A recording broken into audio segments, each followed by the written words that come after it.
Hey guys, this is Himanshu Kewat और स्वागत करता हूं आपका हमारे चैनल सक्सेस पॉइंट में। और इस बार आपके लिए लेकर आ चुका हूं एक बहुत बड़ी गवर्नमेंट जॉब अपडेट जो कि हमारे इस बार निकल के आ रही है बिहार पुलिस कांस्टेबल रिक्वायरमेंट 2023 की तरफ से। दोस्तों, जैसा कि आप सभी जानते हैं, जो हमारा सेंट्रल सिलेक्शन बोर्ड है उसके अंतर्गत हमारे बिहार पुलिस कांस्टेबल के ऊपर वैकेंसीज निकाली जाती है। इस बार जो वैकेंसी निकली है वो बहुत ही खास वैकेंसी निकली है। जैसा कि आप सभी जानते हैं, टोटल नंबर ऑफ वैकेंसी बहुत ज्यादा निकल के आ चुकी है।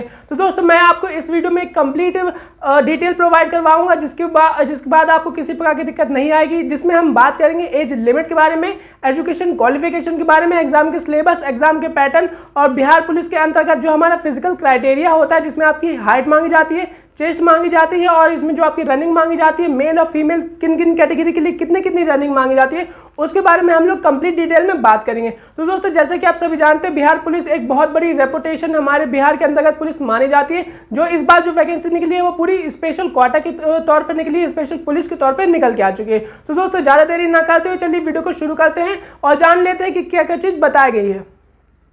सबसे पहले फ्रेंड्स बात कर लेते हैं इसकी ऑनलाइन एप्लीकेशन की डेट्स के बारे में। देखिए फ्रेंड्स, इसकी जो ऑनलाइन एप्लीकेशन की डेट स्टार्ट होने वाली है वो 20/6/2023 यानी कि 20 जून 2023 से स्टार्ट होने वाली है और जो कि हमारी 20/7/2023 यानी कि 20 जुलाई 2023 तक चलने वाली है। तो आप मान लीजिए इसके लिए आपको लगभग 1 महीने का समय मिल जाएगा फॉर्म भरने के लिए। और ये क्योंकि बहुत अच्छी वैकेंसी, बहुत बड़ी वैकेंसी है, तो क्योंकि शुरुआत में जो आपका सर्वर की प्रॉब्लम देखने को नहीं मिलेगी, इसलिए आप शुरुआत में ही फॉर्म भर दीजिएगा ताकि जो एंड ऑफ द डे अगर आप फॉर्म भरते हैं तो आपको सर्वर की प्रॉब्लम देखने को मिल सकती है, जिससे आपका फॉर्म डिले भी हो सकता है या फिर भरने में दिक्कत भी आ सकती है। तो फ्रेंड चलिए बात कर लेते हैं बाकी की अदर थिंग्स के बारे में, जैसे कि हमारा रहने वाला है फॉर्म फीस। देखिए फ्रेंड, इसकी फॉर्म फीस के बारे में अगर हम बात करें तो इसमें जो जनरल के अंतर्गत आप आते हैं, ओबीसी के अंतर्गत आते हैं और आप ईडब्ल्यूएस के अंतर्गत अगर आते हैं तो उसमें जो आपकी फॉर्म फीस रखी गई है वो 675 रुपए रखी गई है। और यदि अगर आप एससी और एसटी के अंतर्गत आते हैं तो मात्र उसमें आपकी जो फीस रखी गई है वो 180 रुपए रखी गई है। यह जो हमारी फीस रखी गई है मेल और फीमेल दोनों ही प्रकार के लिए कैंडिडेट के लिए समान रखी गई है। यानी कि आप अगर मेल हैं, अगर आप फीमेल हैं तो आपके लिए दोनों ही प्रकार की सेम फीस आपसे चार्ज की जाएगी। बात कर लेते हैं इसके अदर थिंग्स के बारे में, जो कि हमारे रहने वाली एज लिमिट। तो फ्रेंड्स चलिए बात कर लेते हैं इसकी एज लिमिट्स के बारे में। तो फ्रेंड्स देखिए, जैसा कि इसमें आप जानते हैं, ये इसमें जो हमारी एज लिमिट रखी गई है वो मिनिमम 18 साल और मैक्सिमम जो हमारी जनरल के लिए एज लिमिट रखी गई है वो 25 साल रखी गई है। यानी कि अगर आप जनरल कैटेगरी से बिलोंग करते हैं तो आपको मिनिमम 18 साल का और मैक्सिमम आप 25 साल के अगर हैं या फिर 18 से 25 के अंतर्गत आते हैं, दोनों के बीच में अगर आपकी एज है तो आप इस फॉर्म को इजिली भर सकते हैं। लेकिन अगर आप ओबीसी हैं, एससी या फिर एसटी है तो इसमें जो एज रिलैक्सेशन दिया जा रहा है वो भी अदर सेंट्रल गवर्नमेंट वैकेंसी या फिर स्टेट गवर्नमेंट वैकेंसीज के जैसा ही दिया जा रहा है। मान लीजिए अगर आप ओबीसी के अंतर्गत आते हैं तो आपको जो एज रिलैक्सेशन दिया जाएगा वो मिनिमम 3 साल का एज रिलैक्सेशन दिया जाएगा। यानी अगर आप 28 साल के अंतर्गत आते हैं, 28 साल से कम उम्र है आपकी, तो आप इस फॉर्म को भर पाएंगे। पर अगर आप एससी और एसटी के अंतर्गत आते हैं तो अब आप 30 साल तक की आपको इसमें एज लिमिट दी जा रही है। यानी कि अगर आप 18 से 30 साल के अंतर्गत आते हैं और एससी एसटी से बिलोंग करते हैं तब आप इस फॉर्म को इजीली भर सकते हैं, आपको किसी प्रकार की दिक्कत नहीं आएगी। और अगर बात कर ले इसकी बाकी की इंपॉर्टेंट थिंग्स के बारे में, जो कि हमारे रहने वाला है इसकी नंबर ऑफ पोस्ट। देखिए फ्रेंड्स, बिहार पुलिस कांस्टेबल के अंतर्गत बहुत बड़ी वैकेंसी निकल के आ चुकी है। टोटल नंबर ऑफ पोस्ट रखी गई है वो 21,000 के समथिंग रखी गई है। 21,973 पोस्ट रखी गई है, जिसमें हमारी जनरल के लिए, ओबीसी के लिए, एससी एसटी के लिए पोस्ट को डिवाइड कर दिया गया है, रिजर्व कर दिया गया है और ईडब्ल्यूएस के लिए भी पोस्ट को रिजर्व कर दिया गया है। अगर बात कर लिया जाए जनरल की पोस्ट के बारे में तो टोटल अगर जनरल की पोस्ट में 8,856 पोस्ट जनरल के लिए निकल के आ चुकी है। टोटल नंबर ऑफ पोस्ट इसी तरह ओबीसी, एससी, एसटी और ईडब्ल्यूएस में डिवाइड है। और अगर overall total number of post के बारे में बात कर लिया जाए तो 21,756 पोस्ट रखी गई है। फाइनली फ्रेंड्स बात कर लेते हैं सबसे इंपॉर्टेंट थिंग्स, यानी कि इसके एग्जाम के सिलेबस और एग्जाम के पैटर्न के बारे में। देखिए फ्रेंड्स, इसका जो एग्जाम पैटर्न है वो टोटल 3 चरणों में डिवाइड रहेगा, जिसमें से आपका पहला होने वाला है आपका जो सीबीटी यानी कि ओएमआर जो बेस्ड जो आपका टेस्ट होने वाला है, पहले आपका वो कंडक्ट करवाया जाएगा जिसमें आपकी लिखित परीक्षा होने वाली है। यानी कि सीबीटी कंप्यूटर बेस्ड टेस्ट के माध्यम से आपसे total number of question 100 question आपसे सॉल्व करवाए जाएंगे, जिसके लिए आपको 1 नंबर पर क्वेश्चन के लिए दिया जाएगा। टोटल नंबर ऑफ क्वेश्चन 100 रहने वाले हैं। 100 नंबर के रहने वाले हैं और आपको टोटल नंबर जो टोटल टाइम दिया जाएगा वो 2 घंटे का टाइम आपको दिया जाएगा। जो सेकंड परीक्षा होने वाली है वो हमारी फिजिकल टेस्ट होने वाला है, जिसमें आपकी हाइट, चेस्ट, वेट मेजर किए जाएंगे और थर्ड में आपको डॉक्यूमेंट वेरिफिकेशन होगा। चलिए बात कर लेते हैं जो आपकी फर्स्ट चरण के बारे में, फर्स्ट स्टेज के बारे में। तो फ्रेंड जैसे कि आप सभी जानते हैं, इसमें फर्स्ट स्टेज जो होने वाली है उसमें जो आपका जो होने वाला OMR बेस्ड टेस्ट होने वाला है, जिसमें आपके टोटल 100 क्वेश्चन आएंगे। टोटल नंबर ऑफ क्वेश्चन आपके 100 रहेंगे और 100 नंबर के आपके क्वेश्चन रहेंगे। इसका मतलब आपको एक क्वेश्चन के लिए आपको 1 नंबर दिया जाएगा और इन 100 क्वेश्चन को सॉल्व करने के लिए आपको 2 घंटे का समय मिल जाता है।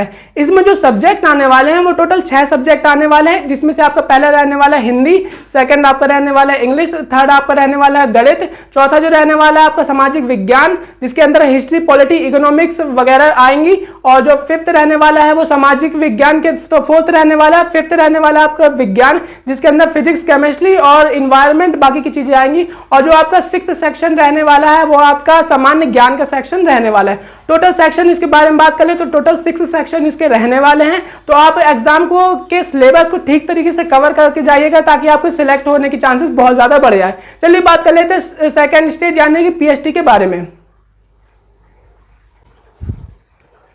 इसमें सबसे पहले आपका जो 100 नंबर का पेपर होने वाला है वो आपको 100 नंबर का होने वाला है, और जो सेकंड स्टेज यानी कि फिजिकल टेस्ट होने वाला है उसके लिए भी आपको 100 नंबर दिए जाएंगे। तो टोटल आपके 200 नंबर से मेरिट बनने वाली है। तो बात कर लेते हैं सेकंड स्टेज यानी कि फिजिकल इफिशिएंसी टेस्ट और फिजिकल स्टैंडर्ड टेस्ट के बारे में। तो फ्रेंड्स जो आपका फिजिकल स्टैंडर्ड टेस्ट रहने वाला है वो मेजर 5 स्टेजेस के ऊपर डिपेंड करता है। उसमें से जो हमारी पहली स्टेज रहने वाली है उसमें आपका हाइट मेजर होगी, सेकंड में आपकी चेस्ट मेजर होगा, थर्ड में आपका जो रनिंग है वो आपकी करवाई जाएगी, और फोर्थ में आपको जो करवाया जाएगा वो लॉन्ग जंप करवाई जाएगी, और फिफ्थ में जो आपको करवाया जाएगा वो आपको गोला फेंक, जो शूटिंग गोला फेंक होता है वो आपको करवाया जाएगा। बात कर लेते हैं आप सबसे पहले इसकी हाइट के बारे में कि इसमें हाइट कितनी मांगी गई है। तो देखिए फ्रेंड्स, अगर आप जनरल से बिलोंग करते हैं तो आपकी इसमें जो हाइट मांगी गई है 165 सेंटीमीटर मांगी गई है, और अगर आप OBC SC ST से बिलोंग करते हैं तो इसमें जो हाइट मांगी गई है और 160 सेंटीमीटर मांगी गई है। जो मैंने आपको अभी दोनों चीज बताई, जैसे कि 165 हाइट और 160 हाइट, वो दोनों हाइट मेल के लिए है। यदि अगर आप फीमेल कैंडिडेट है तो उसके लिए जो हाइट रखी गई है वो 155 सेंटीमीटर रखी गई है। बात कर लेते हैं इसके चेस्ट के बारे में। तो फ्रेंड देखिए, आप अगर आप 81 सेंटीमीटर विदाउट एक्सपेंशन आपका चेस्ट है और विद एक्सपेंशन के साथ आपको 5 सेंटीमीटर आपको चेस्ट को फुला के दिखाना होगा, यानी कि विदाउट एक्सपेंशन 81 सेंटीमीटर और विद एक्सपेंशन के साथ 80 सेंटीमीटर अगर आपका चेस्ट है तो आप इस नेक्स्ट स्टेज के लिए क्वालिफाई कर दिए जाएंगे। यानी कि इसमें जो चेस्ट का पैरामीटर रखा गया है वो 81 सेंटीमीटर मिनिमम और एक्सपेंशन के बाद 86 सेंटीमीटर आपका चेस्ट आने चाहिए, और फीमेल में किसी प्रकार के चेस्ट एक्सपेंशन नहीं रखा गया है। जो थर्ड स्टेज रहने वाला है वो हमारे रनिंग रहने वाला है। तो देखिए फ्रेंड्स, इसमें जो रनिंग करवाई जाएगी वो मेल के लिए जो रनिंग करवाई जाएगी वो 1 किलोमीटर की रनिंग करवाई जाएगी, जो आपको 6 मिनट के अंतर्गत आपको कवर करना होगा। और यदि अगर आप फीमेल कैंडिडेट है तो उसके लिए जो आपकी रनिंग करवाई जाएगी वो 1 किलोमीटर की रनिंग करवाई जाएगी, वो आपको 5 मिनट के अंतर्गत कवर करना पड़ेगा। तो ओवरऑल अगर बात कर ले तो मेल के लिए 1.6 किलोमीटर की रनिंग 6 मिनट के अंतर्गत, और फीमेल के लिए 1 किलोमीटर की रनिंग 5 मिनट के अंतर्गत आपको कवर करके दिखाना होगा, तब आप नेक्स्ट स्टेज के लिए क्वालिफाई कर जाएंगे। और फोर्थ स्टेज के बारे में अगर बात करें तो वो हमारा रहने वाला है लॉन्ग जंप। देखिए फ्रेंड्स, अगर आप मेल कैंडिडेट है तो आपके लिए इसमें जो लॉन्ग जंप रखा गया है वो 14 फीट का अगर आप लॉन्ग जंप कर लेते हैं तो आप नेक्स्ट स्टेज के लिए क्वालिफाई कर दिया जाएगा। और जो अगर आप फीमेल है तो आप उसके लिए अगर 9 फीट कवर कर लेते हैं लॉन्ग जंप में तो अब आपको नेक्स्ट स्टेज के लिए क्वालिफाई कर दिया जाएगा। फिफ्थ में जो हमारा रहने वाला है वो हमारा फिफ्थ में जो आप जान सकते हैं, जो हमारा फिफ्थ रहने वाला है वो गोला फेंक रहने वाला है। तो इसमें जो गोला फेंक रखा गया है वो भी कुछ इस तरह रखा गया है। तो फ्रेंड्स, गोला फेंक में आप देख सकते हैं कि जो हमारा गोला फेंक मेल के लिए रखा गया है क्राइटेरिया, वो हमारा 14 पाउंड का आपका गोला होगा, उसको आपको 14 फीट तक फेंकना होगा। और अगर आप फीमेल है तो आपका जो गोला यहाँ पर आपसे फेंकवाया जाएगा वो 12 फीट का गोला होगा, उसको आपको 12 पाउंड का गोला होगा, उसको आपको 12 फीट फेंक के दिखाना होगा, तब आप नेक्स्ट स्टेज फिफ्थ स्टेज यानी कि जो आपका लॉन्ग जंप रहने वाला है उसमें आप क्वालिफाई कर जाएंगे। तो अगर बात कर ले तो लॉन्ग जंप के बारे में, तो उसके लिए अगर आप मेल हैं तो आपको 4 फीट लॉन्ग जंप करके दिखाना होगा, और अगर आप फीमेल है तो आपको 3 फीट लॉन्ग जंप यहां करवाया जाएगा, तब आप नेक्स्ट स्टेज यानी कि फिजिकल स्टेज को पूरी तरीके से क्वालिफाई कर जाएंगे, और जो नेक्स्ट स्टेज डॉक्यूमेंट वेरिफिकेशन रहने वाला है उसके लिए आप एलिजिबल हो जाएंगे। तो अगर बात करें तो डॉक्यूमेंट वेरिफिकेशन में तो आप अपना अपना 10th क्लास का सर्टिफिकेट, 12th क्लास का सर्टिफिकेट और जो आपका कास्ट सर्टिफिकेट है और आधार कार्ड है और पैन कार्ड है, ये पांचों चीजों आप अपनी तैयार रखिएगा ताकि आपको किसी प्रकार की दिक्कत ना आए। ओरिजिनल डॉक्यूमेंट वेरिफिकेशन में ले जाइएगा ताकि आपको किसी प्रकार की दिक्कत ना आए। आप क्योंकि आपने सीबीटी क्लियर कर लिया, आपने फिजिकल टेस्ट क्लियर कर लिया, तो आप अगर आपको डॉक्यूमेंट वेरिफिकेशन में अगर बाहर कर दिया जाएगा तो बहुत बड़ी समस्या आपके लिए हो जाएगी। तो आप डॉक्यूमेंट को अच्छी तरीके से तैयार कर लीजिएगा, अभी से आप तैयारी कर लीजिए ताकि आपको जब फाइनल स्टेजेस में आप जाए तो आपको किसी प्रकार की दिक्कत ना आए।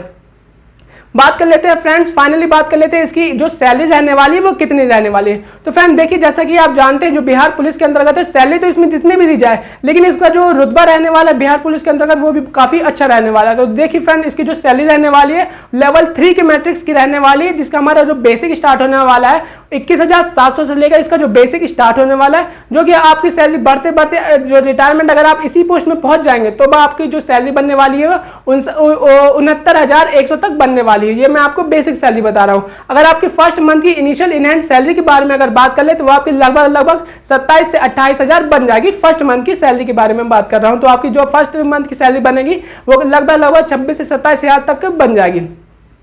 तो फ्रेंड्स अगर ओवरऑल बात करें तो ये काफी अच्छी वैकेंसी, क्योंकि ये बिहार पुलिस के अंदर वैकेंसी है, स्पेशल जो पुलिस होती है बिहार के अंदर उसके अंतर्गत वैकेंसी निकल के आई है, काफी बड़ी वैकेंसी निकल के आई है, 21,700 के लगभग वैकेंसी निकल के आई है। तो आप इस फॉर्म को जरूर भर दीजिएगा और पेपर देने जरूर जाइएगा और सिलेक्शन जरूर लीजिएगा। तो फ्रेंड्स अगर बात करें ओवरऑल वैकेंसी के बारे में तो काफी अच्छी वैकेंसी है, तो आप इनिशियल डेज में ही फॉर्म को भर दीजिएगा। तो फ्रेंड्स ये रहा official video Bihar police constable की पोस्ट के ऊपर। अगर आपको किसी प्रकार की दिक्कत आती है तो आप मुझसे कमेंट बॉक्स में पूछ सकते हैं, और एसएससी, बैंक, रेलवे, यूपीएससी की लेटेस्ट अपडेट के रिगार्डिंग पर्पल की अपडेट पाने के लिए, रिजल्ट और एडमिट कार्ड की अपडेट पाने के लिए चैनल को सब्सक्राइब जरूर कीजिएगा। चलिए फ्रेंड्स चलते हैं नेक्स्ट वीडियो में नेक्स्ट अपडेट में।